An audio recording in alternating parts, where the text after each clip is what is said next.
don't know if this is the right decision or not. I've been going back and forth on whether or not I wanted to record this, if I was going to get judgment, backlash, and ultimately I decided to record it because here I am. Yeah. So today is Thursday, February 19th, and on Tuesday, February 17th, I miscarried twins. Now, if you're listening and you are overwhelmed or triggered, then stop listening. If you're still listening, then the purpose of this video is not to tell you a sob story. It's not to get sympathy, likes, views. I don't care about none of that shit. The whole purpose of this video is to bring awareness to something that is so common and happens to so many women that we don't talk enough about. I felt so alone when it happened before talking to other women about it who have miscarried multiple times before having beautiful children, multiple beautiful children. And so, if my story makes another woman feel like she's not alone or brings any sort of awareness to the reality of miscarriages, then that's all that I can ask for. So, a little bit of personal history. I was diagnosed with PCOS about 5 years ago, polycystic ovarian syndrome. In my case, it's hormonal, facial hair. The good thing is all my hair grows fast, but also on my face. Mood swings, irregular cycles, and with irregular cycles means irregular ovulation. The reason why ovulation matters is because when I got pregnant, my cycle was at a certain time, but my ovulation period was 2 weeks later, which skewed the ultrasounds and the dates and the this and the that. So at some points, they weren't sure if I was in the process of miscarrying or if I was just early because of PCOS and ovulation and dates and all those things. And if you have questions, leave it in the comments and I'll try to answer to the best of my ability because, you know, I'm not a doctor. I'm just a person that's gone through it. So, I had what they call an anembryotic miscarriage, meaning I never heard a heartbeat. My babies were not fully formed. There was actually no embryo. That's why it's called anembryotic. So there are people who have miscarried and had babies that were forming, people that miscarried and they heard heartbeats and then they lost their babies. I'm letting you know, I had an anembryotic miscarriage. So basically, the first 2 ultrasounds I had, they could see a sac and no baby. But because of the PCOS and the dates being off, they were telling me to come back and get my blood testing and all the things. My HCG levels were rising and doubling at one point. And so ultimately, when I went for my first ultrasound on February 17th, you know, they saw that there were 2 sacs within the, I guess, embryonic sac, but there were no embryos. Embryonic sac, but there were no embryos. So when I went for my first ultrasound on February 17th, they recognized that my gestational sac hadn't grown from the last time. It was still measuring 6 weeks and 1 day when I should have been almost 3 months pregnant. And they saw that there were 2 sacs in there, 2 very distinct sacs, but there were no embryos, no fetal pull, nothing like that. Never heard a heartbeat, no pull, nothing. And after getting some blood work done and results back, my HCG levels, you know, were dropping and whatnot. And ultimately my body was already starting to like miscarry. But because I was going to have twins, it would have taken 6 to 8 to potentially 12 weeks for me to fully miscarry naturally. This is where it gets a little sticky. Again, I'm giving you information to do with whatever you feel like you want to do with it, okay? They gave me options. They said that you can do a natural miscarriage. You can take a pill to induce the miscarriage and sort of clear your uterus so that you can try again sooner rather than later.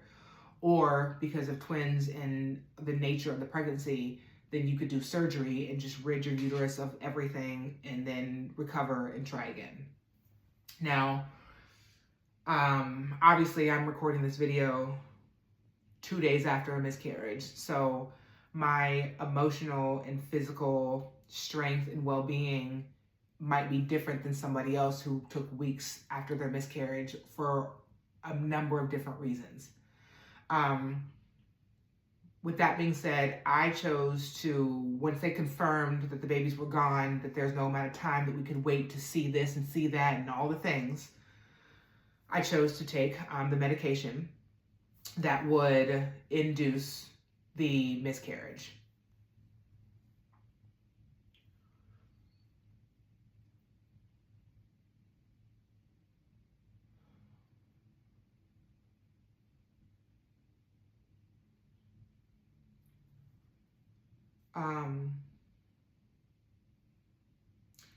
The pain that I was in when the medication kicked in was the worst pain I have ever felt in my entire life. And yes, women who have given labor and who have given birth, have said to me in the days after and even today that labor is far worse and your body's preparing you to give birth. And so I understand that I have not given birth. I have not experienced labor. So in my life, where I'm at, that pain was the worst pain I've ever had. I've broken bones. I've gotten cortisone shots for my knee in basketball. I've fallen face first. I've done a whole lot of shit that I thought was painful. Knee surgeries and everything. And this was the worst pain I've ever been in my entire life. Ever in my entire life. I'm talking, the pain was so bad, it almost made me pass out. I was on the phone with my dad. I was nauseous. I had shat myself and didn't even know it. I was on the floor trying to crawl to the bathroom and couldn't get there. My dog was worried. Like, it was terrible. There are women who experience pain like that and were able to get to a hospital and whatnot. I'm stubborn. And I didn't even tell certain people because I didn't want people to worry, because I was like, I know that I can get through this, but it was terrible. And, you pass all the things, you pass the sex, you pass the uterus, and that's why the pain is so bad. It's like a period times 100,000, 1,500,000, I don't know. It's terrible.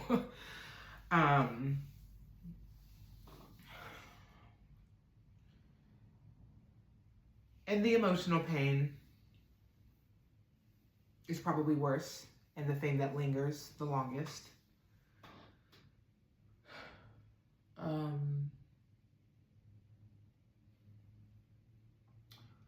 The whole point, to circle back,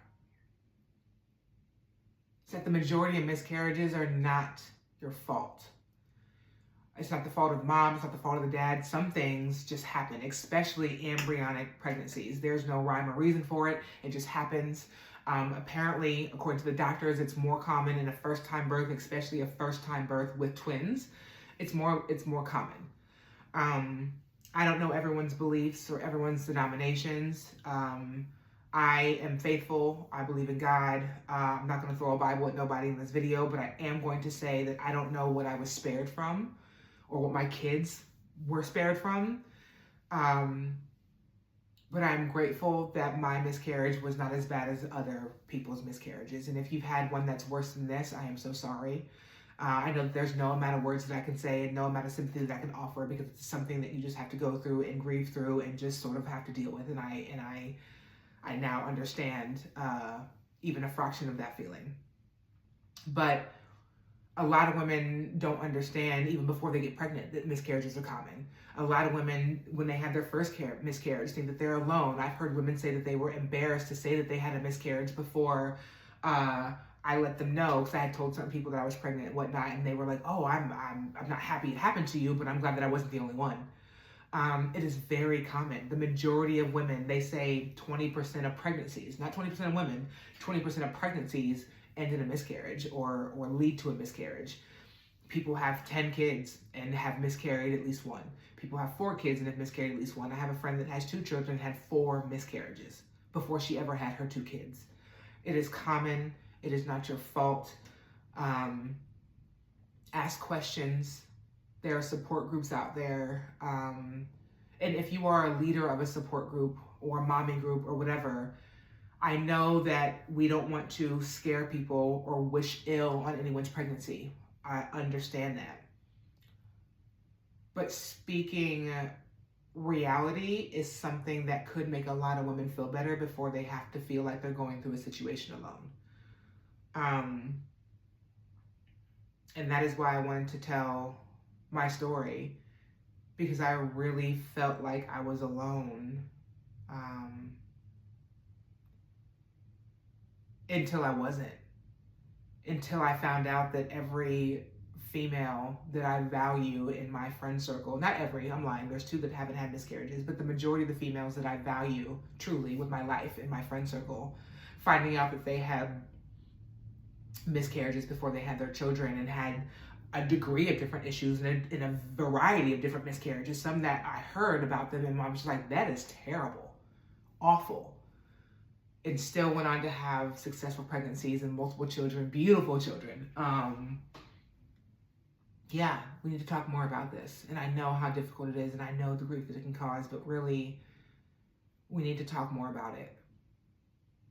There's a lot of conversations about infertility and IVF and how people can have kids without having kids and all types of other stuff. But we don't talk enough about miscarriages. It's painful, but we're allowed to grieve together. We're allowed to grieve in community. And so, thank you for listening. Thank you for not judging. If you did judge, there's a couple fingers that I got for you and a couple doors you can go through. No, but seriously. And if you have anything that you want to ask, anything that you want to contribute, if you know more facts, statistics, if you had your own story that you want to share, absolutely share. This is a safe space, a space for us to hold together, a space for us to commune together, a space for us to just talk together, a space for us to not feel alone. If you can handle it, absolutely tell your story, because you don't know who you could be helping. So, my name is Jamie Harper from a truly safe space run by Fly, First Love Yourself. And thanks for listening.